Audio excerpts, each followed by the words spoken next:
చంద్రగ్రహణం కారణంగా రేపు తిరుమల ఆలయాన్ని మూసివేనున్నారు. రేపు సాయంత్రం 4 గంటల నుంచి ఎల్లుండి వేకువజామున 2 గంటల వరకు ఆలయాన్ని మూసివేస్తారు. సంప్రోక్షణ అనంతరం తిరిగి స్వామివారి దర్శనాలు ప్రారంభిస్తారు.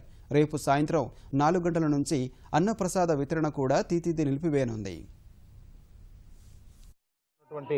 చంద్రగ్రహణానికి సంబంధించి కొన్ని సూచనలు, ముఖ్యంగా చంద్రగ్రహణం సందర్భంగా రేపు సాయంత్రం 4:30 గంటల నుంచి ఎల్లుండి ఉదయం సుప్రభాత సమయం వరకు కూడా శ్రీవారి ఆలయము మూసివేయబడి ఉంటుంది.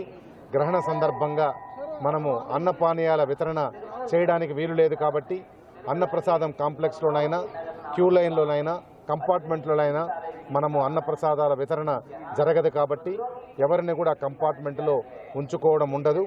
కాబట్టి భక్తులందరూ కూడా ఈ విషయాన్ని గమనించి వాళ్ళ యొక్క ప్రయాణాన్ని దానికి అనుగుణంగా వారు మార్పు చేసుకోవాలని కూడా భక్తులందరికీ విజ్ఞప్తి చేస్తున్నాను.